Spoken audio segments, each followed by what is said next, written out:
Imagine a world where entire voices fade into silence. Not the silence of sleep, nor the quiet pause between breaths, but a deeper stillness. One where an entire way of speaking, thinking, and dreaming disappears forever. When a language dies, it is as if the soul of a civilization slips beyond reach, leaving only faint traces carved into stone, scratched onto clay, or whispered through myths passed down by strangers who can no longer hear the original words. Languages are more than tools of communication. They are living archives of memory, carrying within them the songs of lullabies, the instructions for rituals, the cries of war, and the poetry of love. They are the invisible thread that binds a people to their ancestors, to their land, to their sense of belonging. When a language is lost, we lose not only words, but a unique vision of the world ways of describing the color of dawn, the rhythm of the river, the spirit hidden in the mountain. Civilizations rise and fall, and with them their languages. Some fade slowly, worn down by centuries of conquest, assimilation, or neglect. Others vanish suddenly, extinguished by war, natural disaster, or the sweeping arrival of foreign empires. What remains is often mysterious. Fragments on weathered tablets, symbols etched on temple walls, or manuscripts no one can read.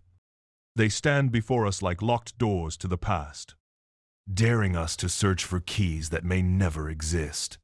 Throughout history, countless tongues have fallen silent. The world once echoed with the voices of the Sumerians, the Minoans, the scribes of Egypt, and the priests of the Maya. Their languages shaped the lives of millions. Yet today, most of us cannot hear them, except in echoes carefully reconstructed by scholars or left in riddles we have yet to solve. Consider the Proto-Indo-European language, the ancestor of hundreds of tongues that now stretch from India to Iceland. It was never written down, never inscribed on stone. Yet, from careful comparison of surviving languages, scholars have pieced together fragments of its sound. To speak its reconstructed words aloud is to whisper across thousands of years, reviving a voice no one alive has ever heard. Or take the linear B script of Mycenaean Greece, which fell into silence when palaces crumbled and kingdoms dissolved.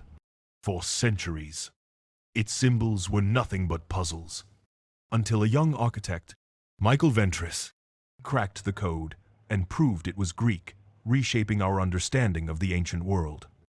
Still more elusive is Linear A, the sister script of the Minoans, which resists every effort at decipherment. It remains a locked chamber of history, a voice that refuses to return. Even Egypt, a civilization that flourished for 3 millennia, saw its sacred hieroglyphs fall into muteness. Once chiseled on the walls of temples and painted in the tombs of pharaohs, they became unreadable after foreign rule smothered the tradition of scribes. For almost 2,000 years, they lay silent, until a stone discovered in Rosetta unlocked their hidden meaning and restored the voice of the Nile. Some languages do but linger in shadows. The Sumerian tongue was replaced by Akkadian, yet its words continued to echo in hymns, prayers, and scholarly texts long after no one spoke it in the streets. Others, like the Mayan glyphs, were nearly destroyed by conquest and fire. Yet modern scholars and descendants of the Maya are breathing life back into them. Their revival is a testament to resilience, that even when voices are silenced, echoes can return if someone listens closely enough. Why do we chase these lost languages? Perhaps because they remind us that history is not just made of kings and battles, but of ordinary people who once sang, prayed, and whispered to one another. To uncover their words is to glimpse their world, to feel for a moment that we share the same longing for connection. the same desire to leave a trace. And so, as we begin this journey through the forgotten echoes of ancient civilizations, let us step softly. We walk through corridors of time where the voices are faint, where the letters are strange, where the meanings are uncertain. Yet in the silence, if we listen closely, we may hear something, not just history, but humanity itself. This is the story of lost tongues, how they rose, how they fell, and how their whispers still shape us. From the first mother tongue spoken on windswept plains, to the sacred scripts carved in stone, to the mysterious symbols that resist our gaze, each chapter will open a door into the echoes of the past. For now, let us pause in the quiet. Imagine the vast library of languages that once filled the air. And how many have been closed forever? Each silence is both a loss and an invitation to seek, to remember, to honor. In the stillness, the journey begins. Long before the tongues of Greek, Latin, Sanskrit, and English filled the air, there was another voice, a voice that left no script, no carved inscription, no papyrus scroll. It was never etched in stone, yet its echoes linger in nearly half the world's modern languages. Linguists call it Proto-Indo-European.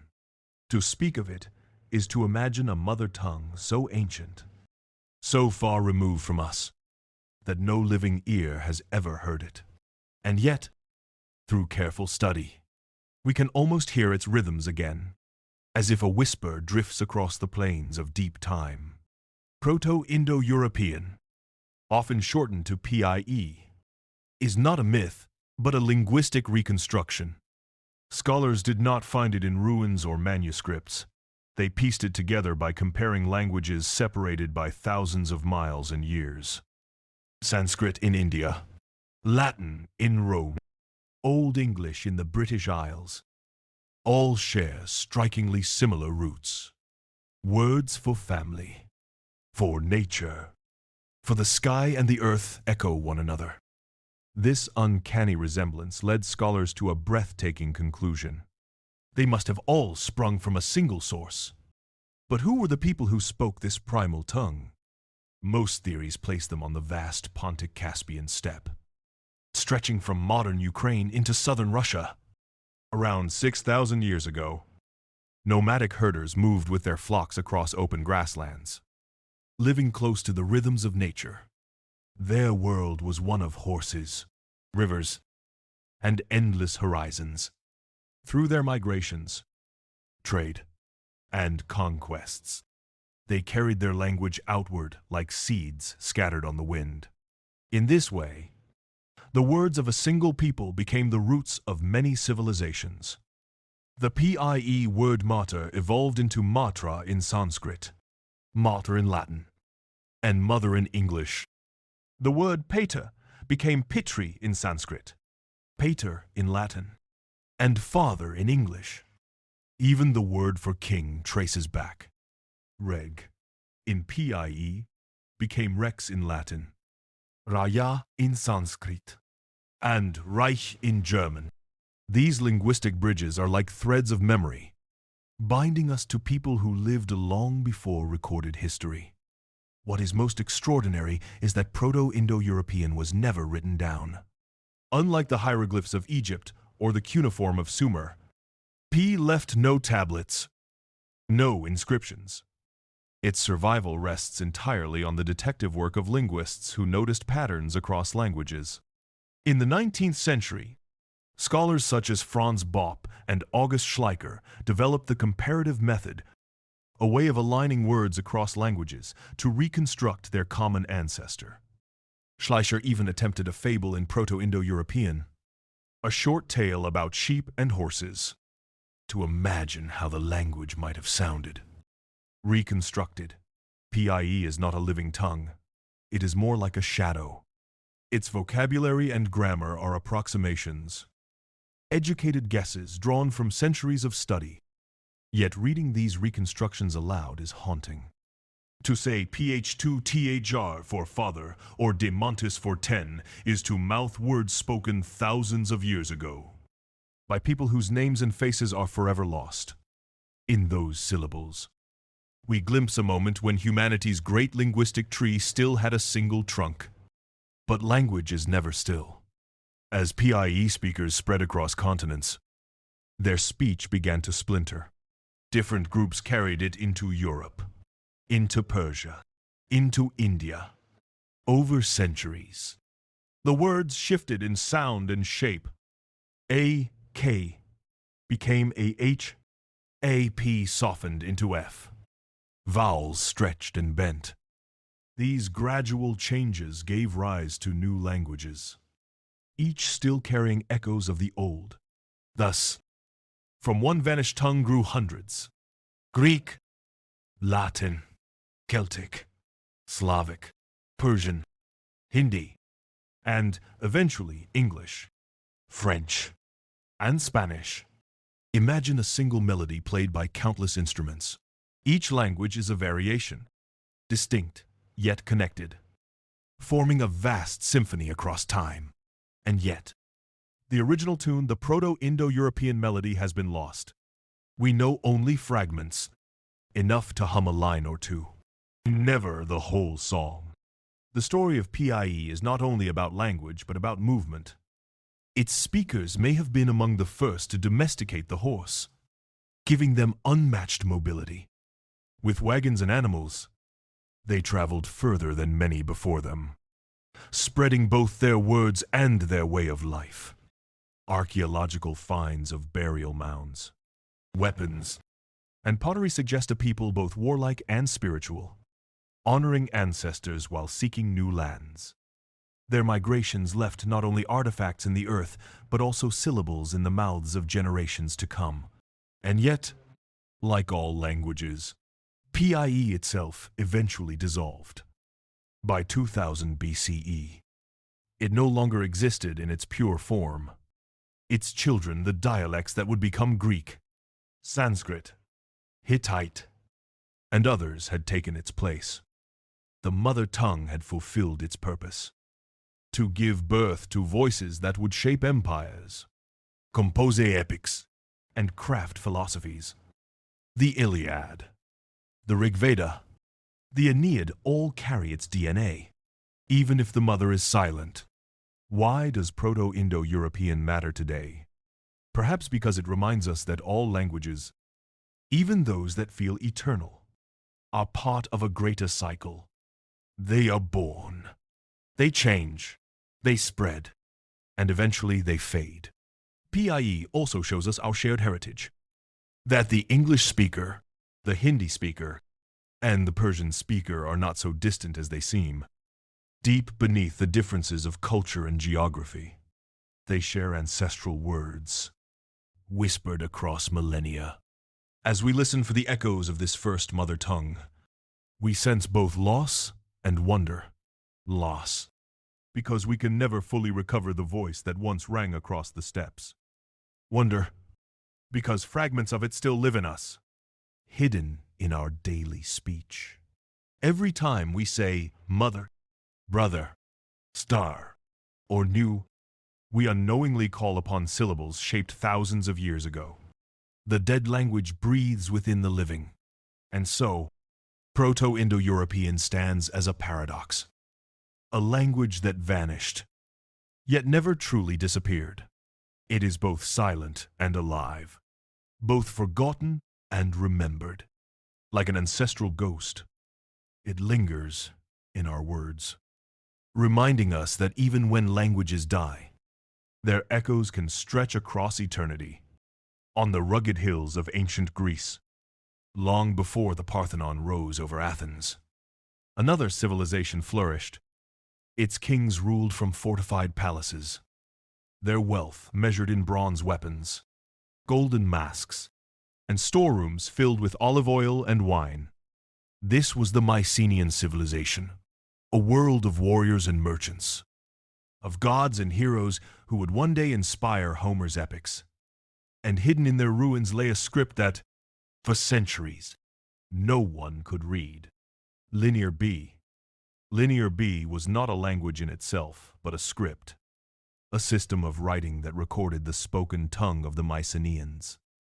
On clay tablets, scribes scratched neat rows of signs, hundreds of symbols, part syllabic, part ideographic. These tablets, baked accidentally in palace fires, preserved records of goods, offerings, and official decrees. To the Mycenaeans, they were routine bookkeeping. To us, they became cryptic messages from a forgotten world. The story of Linear B begins on the island of Crete. There, the earlier Minoan civilization developed a script known as Linear A around 1800 BCE. Linear B, emerging a few centuries later, seems to have evolved from this system but adapted to a different language. When Mycenaean rulers conquered or absorbed Minoan centers, they borrowed the script and reshaped it for their own speech. Thus, Linear B became the first written form of Greek, the earliest ancestor of Homer's verses, long before the alphabet. Yet when the Mycenaean palaces fell around 1200 BCE, their script vanished with them. For 3,000 years, the tablets lay buried, waiting. When archaeologists uncovered them in the late 19th and early 20th centuries, the symbols baffled scholars. Was this the lost language of a forgotten people? Was it a relative of Etruscan? Or something entirely unknown? The rows of signs stared back in silence. A challenge left by history itself. The breakthrough came not from a seasoned scholar, but from an unlikely figure. Michael Ventris, a young English architect with a passion for puzzles. From childhood, Ventris had been captivated by the mystery of Linear B. Unlike others who dismissed it as undecipherable, he believed it could be solved. Armed with notebooks, comparisons, and an unyielding curiosity, he worked tirelessly outside his profession, treating the script like a riddle. What Ventris discovered was astonishing. Through patterns and frequencies, he realized the script was not some alien tongue, but an early form of Greek. In 1952, he announced his decipherment. The Mycenaean tablets recorded a language already familiar, though frozen in an archaic form. Words like Wanax King and Quois Cow revealed themselves. Suddenly, the Mycenaeans were no longer distant shadows. They spoke Greek, and their voices could be heard again. This revelation changed the story of Greece. For centuries, scholars thought Greek civilization began with Homer. Around 800 BCE, Ventris's work pushed its origins back 500 years, showing that Greek language and culture already flourished in the Bronze Age. Linear B proved that the myths of heroes and palaces were rooted in real people, whose scribes recorded their lives in clay. And yet, there is something poignant about Linear B. Though deciphered, it remains a narrow window into Mycenaean life. The tablets are administrative, not poetic. They list rations, inventories, sacrifices to gods. They tell us who received sheep, who contributed grain, which officials managed bronze. Rarely do they speak of stories or feelings. The voices that emerge are those of accountants, not poets. Homer's verses would come much later, shaped by oral tradition, not palace scribes. Still, these simple records carry weight. They reveal a society both sophisticated and fragile. They show us a hierarchy of rulers, warriors, artisans, and slaves. They hint at a religion where Zeus and Poseidon were already worshipped, alongside forgotten deities whose names faded from memory. They reflect a world balancing prosperity and tension, one that ultimately collapsed in the turmoil of the Late Bronze Age. After the fall, Linear B disappeared. The art of writing vanished from Greece for centuries. A period later called the Dark Age. Only with the adoption of the Phoenician alphabet around 800 BCE did writing return, reshaping Greek culture. and giving birth to the texts we still read today. Between Linear B and the alphabet lay a silence, a gap where voices were lost. Why does Linear B matter to us now? Because it is a reminder of how fragile language and writing can be. An entire civilization's words can vanish, leaving only fragments for future generations to decipher. It is also a story of persistence, how one person's determination brought the past to life. Michael Ventris, who tragically died young, gave humanity a gift that outlived him, the ability to hear the Mycenaeans in their own words. Imagine holding one of those clay tablets. Your fingers trace the grooves where a scribe's stylus once pressed. Behind each sign lies a sound. Behind each sound, a thought. Behind each thought, a person. They are long gone, their palaces reduced to rubble. Yet their records endure. Thanks to a chain of chance fires that baked clay, archaeologists who dug carefully, and a man who loved riddles, we can read what they wrote. Linear B is not only a script, it is a bridge. A bridge between the mythic age of heroes and the historical Greece we know. A bridge between silence and speech. Between lost voices and rediscovered echoes. Its story reminds us that even the most ordinary words, an inventory of sheep, a list of rations, can carry extraordinary meaning across the gulf of time. In the stillness of forgotten centuries, Linear B waited. Now, when we speak its syllables, when we read its words aloud, we answer that silence. The Mycenaeans, gone for 3,000 years, speak again. Some mysteries invite us to solve them. Others remain just out of reach, no matter how many times we return to them. Like a dream that dissolves at dawn. Among the many lost voices of the ancient world, Linear A stands as one of the most haunting. Unlike Linear B, which yielded its secrets under the patient hand of Michael Ventris, Linear A has refused every attempt at decipherment. It remains a script that whispers but never answers. A language that still guards the silence of its people.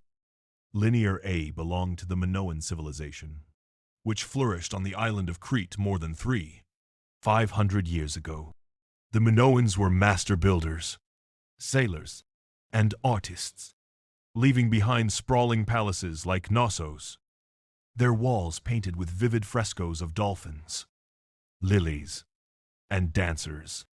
They created a world of elegance and ritual, where labyrinthine corridors wound past storerooms filled with oil and wine, and where myth and reality blurred in stories of bulls and kings.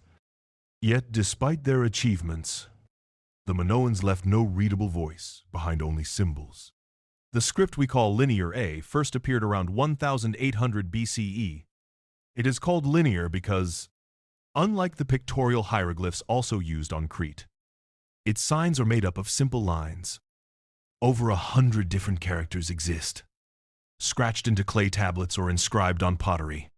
These signs were clearly a writing system, a tool of record-keeping and perhaps ritual.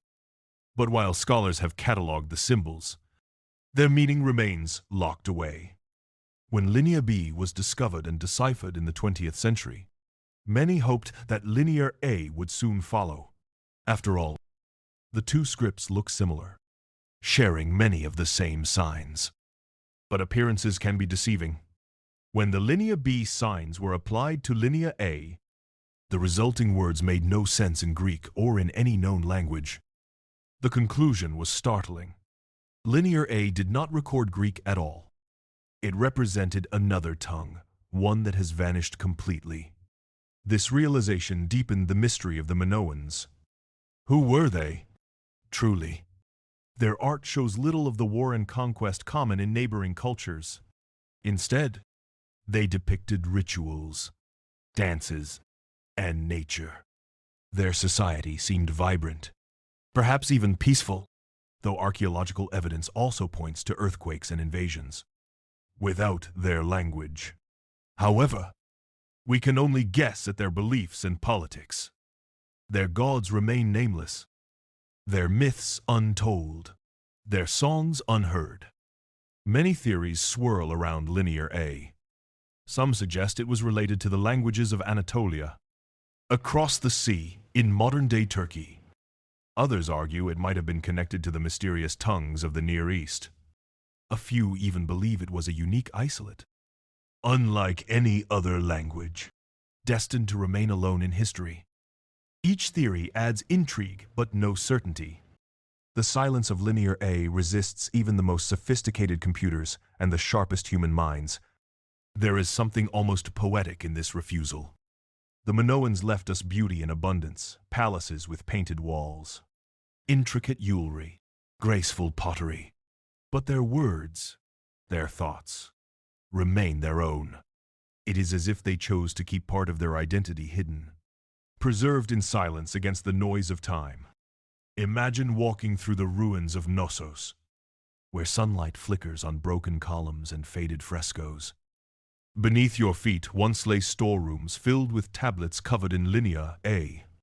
You kneel and imagine the hand of a scribe, carefully pressing each symbol into clay. Was he recording grain shipments, or marking down prayers to a goddess? Was he counting sacrifices, or telling a story?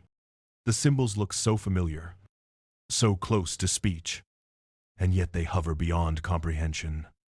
This is the unique torment and allure of Linear A. With Linear B, the silence was broken.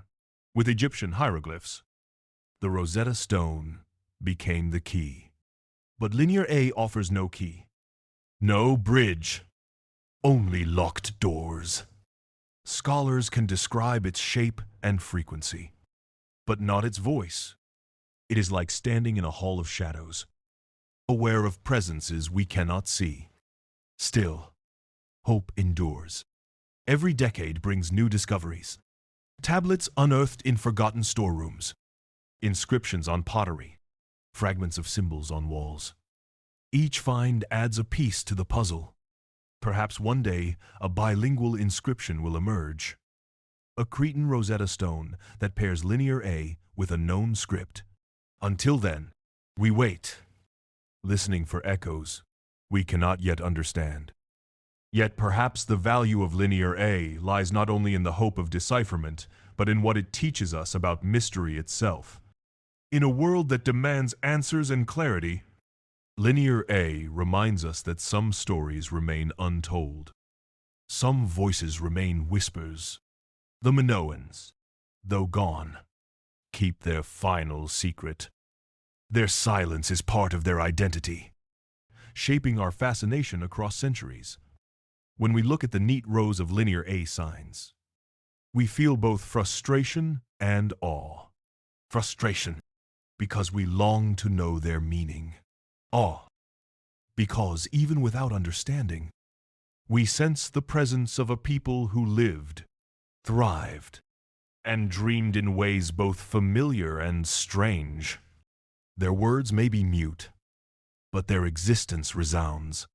In the end, Linear A is not merely a script. It is a reminder of limits, the boundaries of human knowledge, the fragility of language, the mysteries that time preserves. It teaches us humility before history. Some echoes we may never hear, and perhaps that is what keeps them powerful. As we leave the halls of Knossos and the silent tablets of Linear A, we carry with us both wonder and longing. The script that refuses to speak continues to haunt the imagination, a ghost of language that hovers just beyond reach. It whispers still, but only the Minoans can truly understand. On the sunlit banks of the Nile, words were once carved into stone with the patience of eternity. Rows of graceful symbols, birds, eyes, reeds, and sacred animals covered the walls of temples, tombs, and monuments. These were the hieroglyphs of ancient Egypt, a script both art and language, designed to endure as long as the pyramids themselves. For more than 3,000 years, hieroglyphs carried the prayers of priests, the decrees of kings, and the hopes of ordinary people into the afterlife. Then, suddenly, they fell silent. For nearly 2 millennia, no one could read them.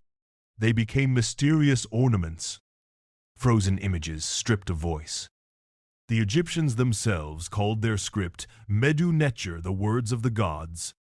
To them, writing was not merely communication, it was a sacred act.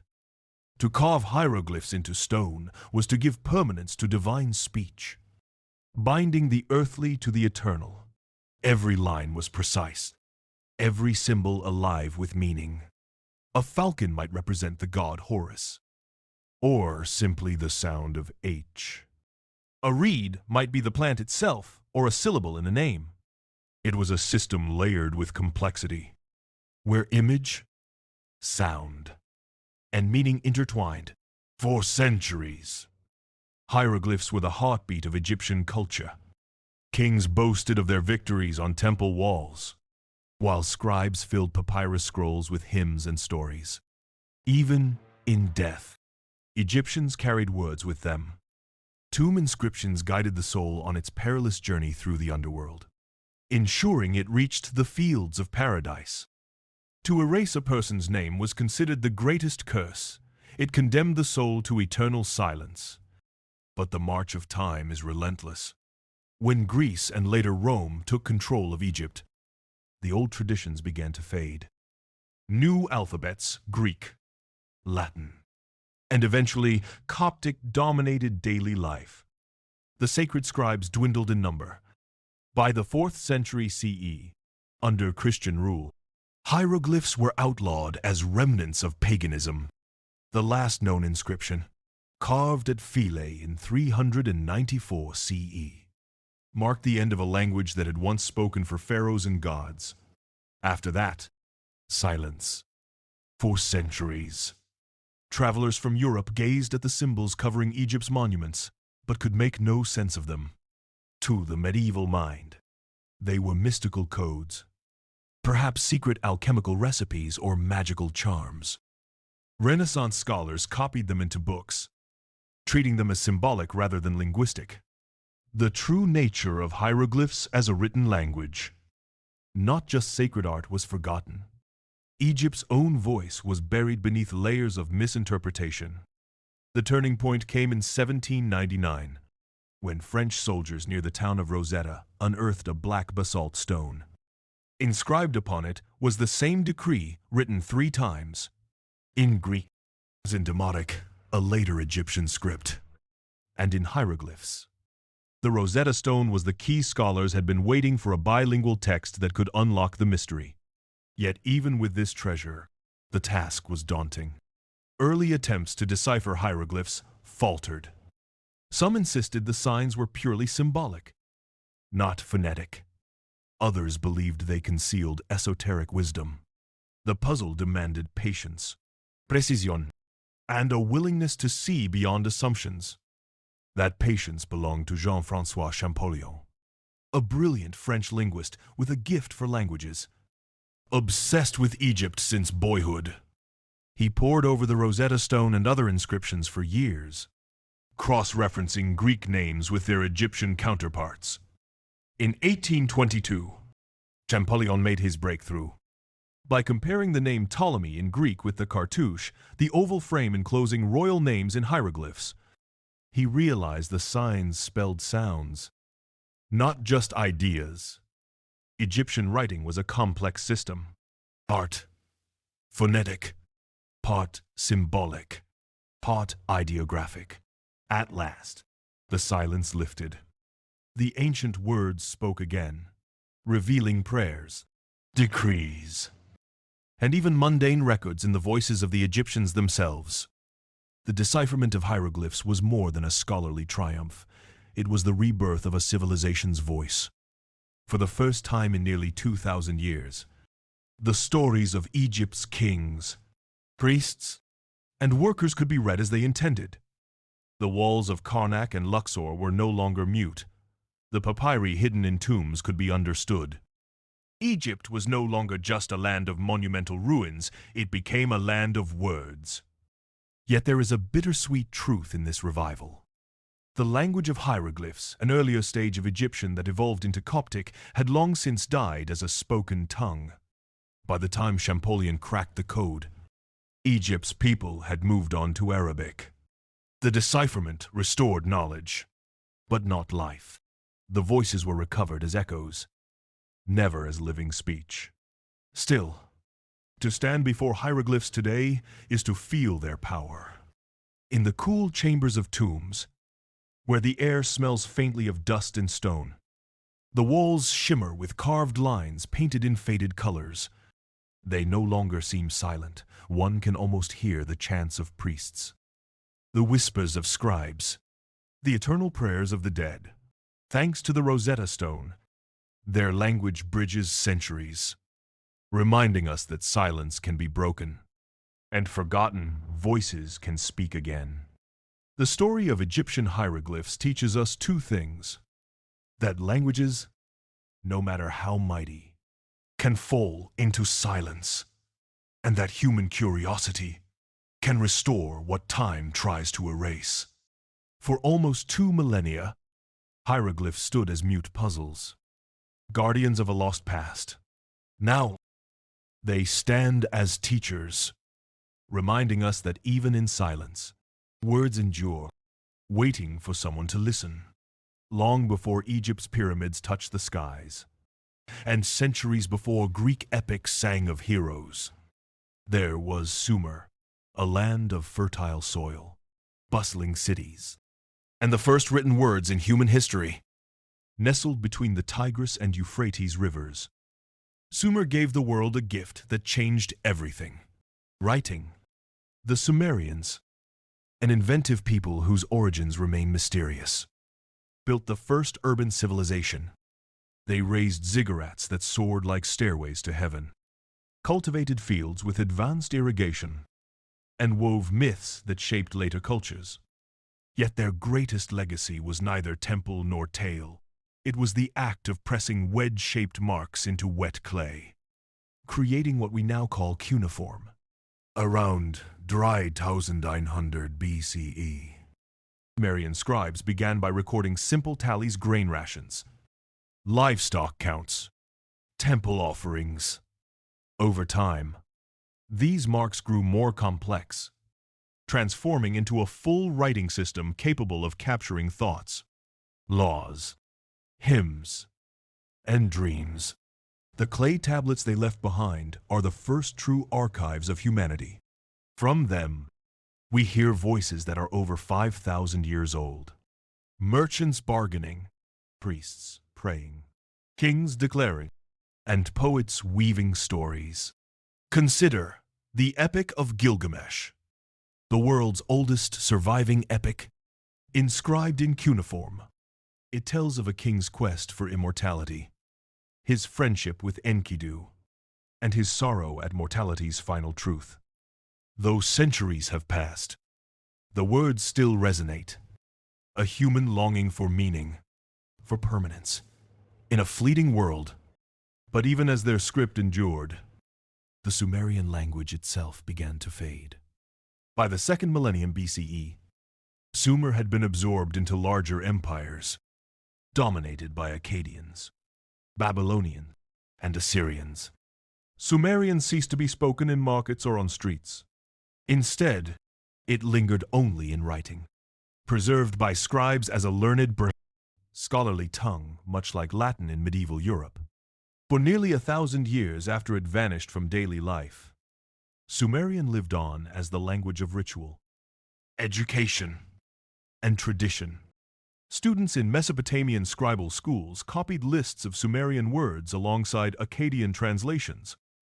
Priests recited ancient hymns in the old tongue, their meanings perhaps only partly understood.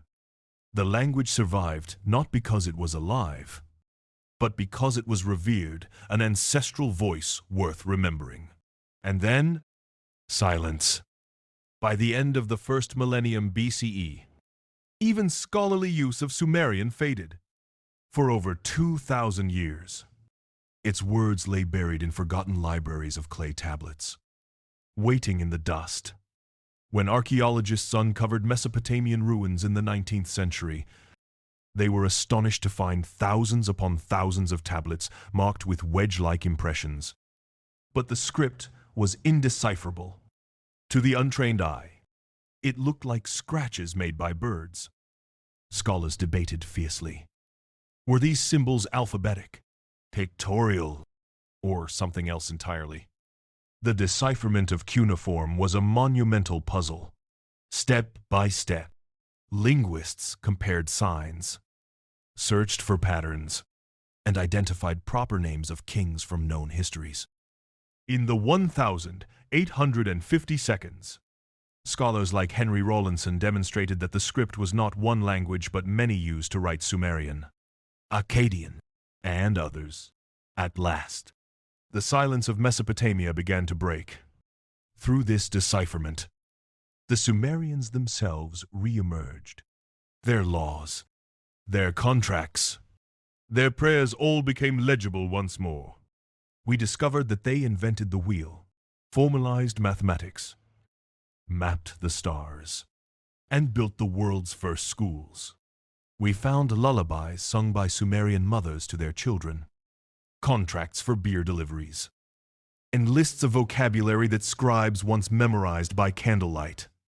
Their world was not just ancient, it was familiar. Yet there is something haunting about the Sumerian story.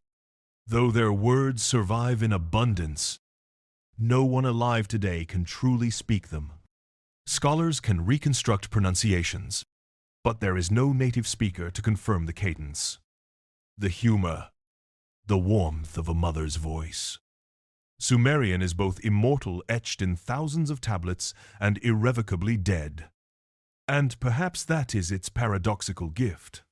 As the first written language, Sumerian gave humanity the ability to outlast mortality. A Sumerian king may have died 4,000 years ago, but his decree still lies in a museum drawer, his words intact. A farmer may have worried about a failed harvest, and his complaint still whispers from clay.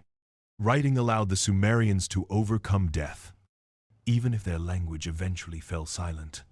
Today, to hold a Sumerian tablet is to hold the very beginning of recorded human thought. The wedge-shaped impressions are small, unassuming, yet they carry the weight of a civilization that taught the world to write. Without Sumer, there would be no literature, no history, no record beyond memory. Their language is gone, but their invention made sure no voice would ever be lost completely again. The story of the Sumerians is not just about the death of a tongue, it is about the birth of memory.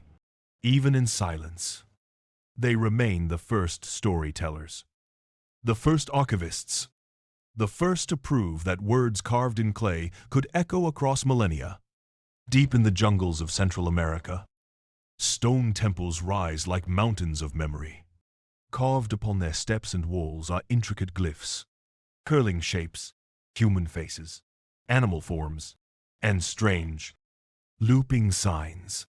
These are the glyphs of the Maya, a civilization that flourished for over 2,000 years, building cities of breathtaking complexity, charting the heavens with astonishing precision, and weaving myths that still echo in their descendants' voices. For centuries, the Maya script lay silent, misunderstood, and almost destroyed. Yet against all odds, it has begun to speak again, not only through scholarly decipherment, but also through the living voices of Maya peoples today. This is a story not just of silence, but of revival. The Maya were masters of time. Their astronomers tracked the movements of planets with a precision that rivaled modern science, predicting eclipses and aligning temples with solstices. Their priests and rulers tied these cycles of the heavens to cycles of the earth. Planting, harvest, war, and peace. To record this knowledge, they turned to their script, a writing system both beautiful and complex, made up of hundreds of glyphs. Unlike the wedge-shaped cuneiform or the linear hieroglyphs of Egypt, Maya glyphs are richly pictorial. A single sign might depict a stylized jaguar, a curling serpent, or a human profile. Yet it could represent a sound, a word, or even an entire idea. This combination of phonetic and logographic elements made the script flexible and sophisticated.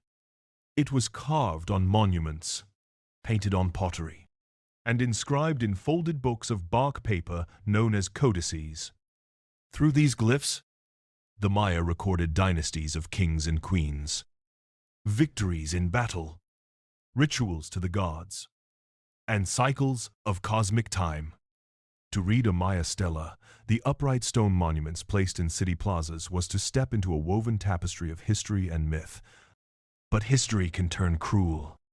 When the Spanish conquistadors arrived in the 16th century, they brought not only steel and fire, but also a fierce determination to erase the old beliefs. To the missionaries, the Maya books were works of the devil. In 1562, Bishop Diego de Landa ordered the burning of countless codices. "We burned them all," he later wrote, "and this caused them much sorrow." Indeed, it was a cultural catastrophe. Centuries of knowledge and memory reduced to ashes in a single act. Only 4 authentic Maya codices are known to survive today. The rest are lost forever. The glyphs themselves lingered on temple walls and monuments, but stripped of context, they became mute. For centuries, scholars could not decipher them. Many believed the script was purely symbolic, a record of rituals without true language. The voice of the Maya seemed gone, and yet the glyphs waited. In the 19th and early 20th centuries, explorers and archaeologists copied and cataloged inscriptions. Patterns emerged, repeating names, recurring calendar dates. Some breakthroughs came slowly. The intricate Maya calendar was the first element to be understood, revealing their obsession with cycles of time. But the deeper meaning of the glyphs remained elusive. The tide turned in the mid-20th century. Scholars like Tatiana Proskouriakov, a Russian-American archaeologist, noticed that glyphs on stelae recorded historical events, accessions of rulers, battles, alliances. This was not just ritual symbolism, it was history written in stone. Later, the Russian linguist Yuri Norizov made a bold claim. The glyphs were phonetic, representing sounds as well as ideas. His work, though controversial at first, laid the foundation for modern decipherment. By the late 20th century, a remarkable transformation had taken place. Teams of scholars, working with Maya communities, unlocked the script piece by piece. Names of kings could be read, myths understood, and voices long silent came alive again. The Maya script, once thought lost, revealed itself as one of the most sophisticated writing systems ever created in the ancient world. But this story is not only about academic triumph, it is about cultural survival. The Maya people did not vanish with the conquest. Their descendants still live across Mexico, Guatemala, Belize, and Honduras, speaking modern Mayan languages that trace their roots back to the classical world. For them, the revival of the glyphs is not just scholarship, it is identity reclaimed. Today, Maya communities are learning once again to read and write in the script of their ancestors. Children trace glyphs on paper. Teachers incorporate them into classrooms. And cultural groups carve them anew on monuments and textiles. The glyphs are no longer confined to museum walls.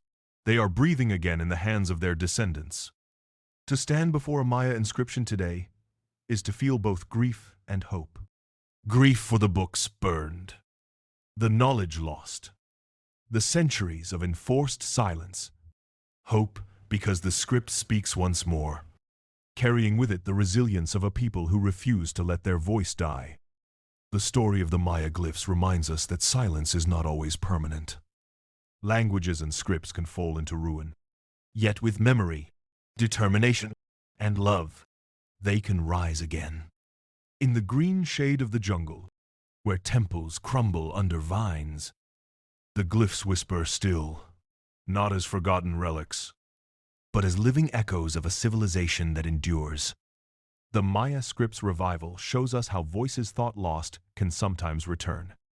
But not every story ends with rebirth. Across the world, there are scripts and languages that still lie locked in silence. Their meanings hidden behind barriers of time. They are fragments of civilizations whose memories remain half-shrouded, waiting, perhaps forever, at the edge of comprehension. Among them are the Etruscans, a people who lived in Italy long before Rome rose to power. Their cities flourished with trade, art, and ceremony, and their culture left deep imprints on the Romans who would later dominate the Mediterranean. We can see their influence in Roman arches, gladiatorial rituals, even in the purple robes of senators. Yet the Etruscans themselves, and their language, remain elusive. They wrote in an alphabet borrowed from Greek, so their inscriptions can be read phonetically. We can see the names of gods, families, to rulers, but we cannot grasp the full meaning.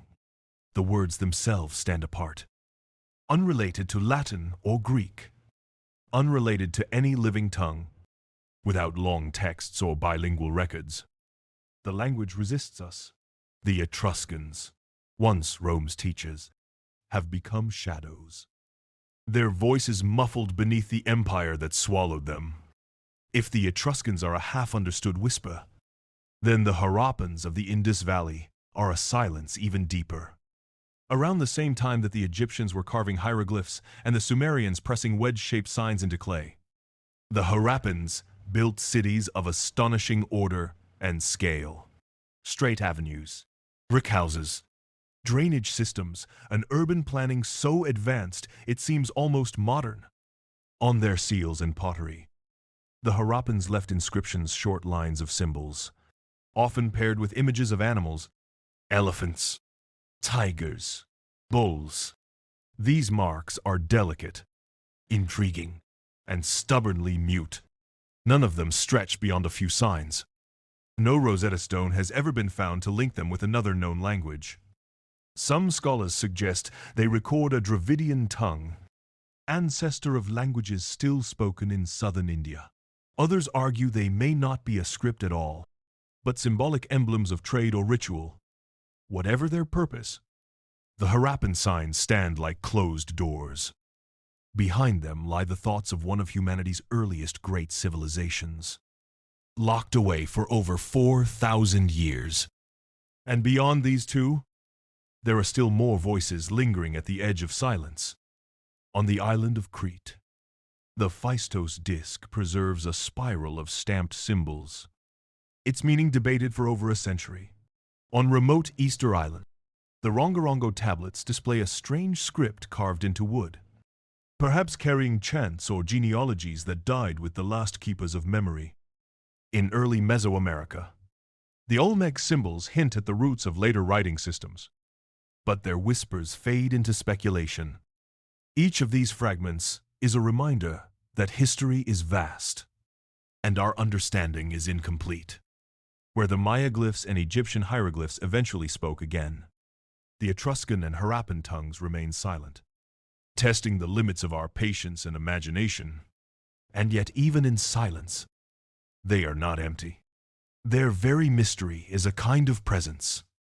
The Etruscan inscriptions carved into bronze, the Harappan seals pressed by merchants thousands of years ago, the undeciphered scripts scattered across the world, all of them still carry weight. They remind us that for every language we recover, there are others still waiting, and that not all mysteries yield to human effort. Perhaps this is part of their lesson, that history is not always a solved puzzle, but a landscape of echoes, some clear, some faint, some forever beyond reach. And as we turn from these undeciphered voices, we are left with an unsettling question. Why do languages, even great ones, vanish at all? The silence of Etruscan tombs and Harappan seals leaves us wondering not only about what was said, but about why those voices fell quiet in the first place. Languages, like living beings, are born, grow, flourish, and sometimes fade away. Their disappearance is not sudden, but the result of subtle pressures that accumulate over generations, until a tongue that once carried myths, laws, prayers, and lullabies is heard no more. One cause lies in conquest and empire. When Rome expanded, it carried Latin across Europe and beyond, replacing or absorbing smaller local languages. The Etruscan tongue gave way, not through neglect, but through domination. Power has always been tied to language. Those who wish to rise must often speak the tongue of rulers, abandoning their own in the process. In later centuries, European colonization would repeat this pattern on a global scale, pressing indigenous peoples to replace their ancestral words with those of their conquerors. Another force is trade and prestige. Languages of wider communication often overshadow smaller ones. In the ancient Near East, Akkadian became the diplomatic language for centuries, even in lands that had their own vibrant scripts.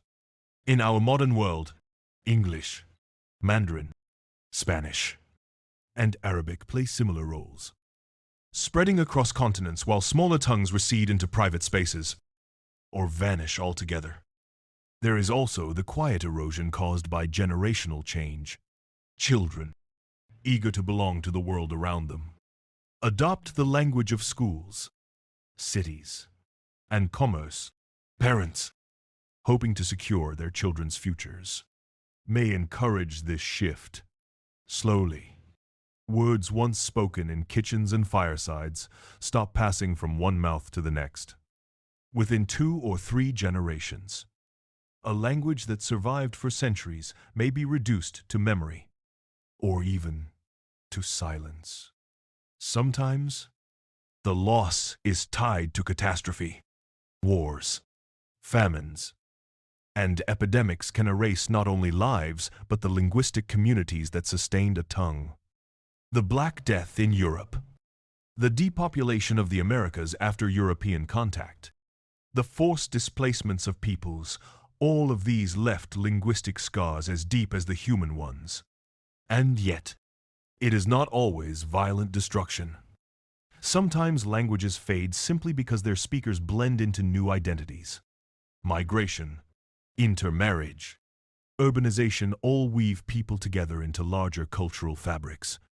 And while something new is gained, something old is often left behind. The death of a language, however, is not like the death of an individual. It is the disappearance of an entire way of seeing the world. Each language carries unique metaphors, rhythms, and categories of thought. Some have words for snow that capture shades invisible to others. Some map directions not as left and right, but as north and south. Some fold past and future into a single tense, seeing time itself differently. When a language dies, these perspectives vanish too. And yet, the story is not always one of loss. Just as hieroglyphs and glyphs were resurrected, there are modern efforts to revive endangered tongues before they disappear. Communities teach their children ancestral speech, record elders' stories, and create new literature in old languages. Some tongues thought gone forever, like Hebrew, have risen again in daily use. Others live on in songs, prayers, and whispered words between grandparents and grandchildren. So why do languages die? They die because history moves forward, carrying some voices with it while others are drowned in the tide. They die because power and survival often demand adaptation. But they also die because we forget to listen. And perhaps that is the deeper truth. Languages are not only lost, they are abandoned. And in that abandonment lies both tragedy and responsibility. As we step from this reflection, we are left with a final mystery. If so many languages have died, and if countless scripts remain silent, what do these vanishings mean for us today? What do they say about memory, identity, and the fragile threads of human expression. The echoes of vanished languages do not fade entirely, even when words are no longer spoken. When scripts remain unread, their presence lingers like the outline of an ancient city buried beneath the earth. They shape us in ways both visible and invisible, reminding us that silence itself can carry meaning. Consider how many of our own words are the faint shadows of forgotten voices. English, like so many modern tongues, is a mosaic woven from Latin, Greek, Celtic, Norse, French, and beyond. Behind those, still older ancestors lie hidden, whispers of Gothic, Gaulish, Etruscan, and the lost dialects of countless villages. To speak today is to carry fragments of yesterday, even if we no longer recognize their origins. But the legacy of lost languages is not just linguistic, it is cultural, even spiritual. When we encounter undeciphered scripts like the Harappan seals or the Rongorongo tablets, we feel a pull, a reminder that humanity is larger than what we understand. These silences humble us. They tell us that our knowledge is incomplete, that vast realms of thought and imagination once existed and may never return. In that humility lies a strange kind of peace. There is also a lesson in resilience.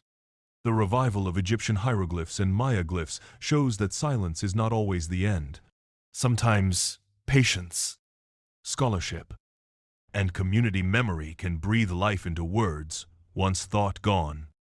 And even when full revival is impossible, fragments survive names of rivers, mountains, plants, and stars that bear witness to the tongues of those who named them first.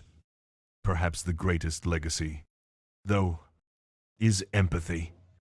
To learn of lost languages is to remember that every voice matters. No matter how small, each vanished tongue carried lullabies whispered to children, prayers murmured to unseen gods, arguments over markets, poems composed beneath the stars. None of these were trivial to those who spoke them. They were life itself. To forget them entirely would be to deny a part of our shared humanity. And so, as we close this journey, we are left with an invitation to listen more carefully to the languages still alive today, to honor those that are endangered, spoken by only a few, to see in each word not just communication, but a lineage, a heritage, a way of being in the world. The silence of lost tongues is not emptiness. It is a reminder. It reminds us that cultures rise and fall, that memory is fragile, that the stories of humanity are never complete. But it also whispers that what is gone still matters, that absence can be as powerful as presence, and that even silence can speak. As you drift now toward rest, imagine the world as a vast library. Some shelves remain open, filled with books we can still read. Others are closed, their bindings sealed, their stories waiting in patience or locked away forever. And in the quiet of that library, there is no sorrow, only wonder. For every silence is also an echo, and every lost tongue still lingers. Somewhere, in the rhythm of our shared human heart,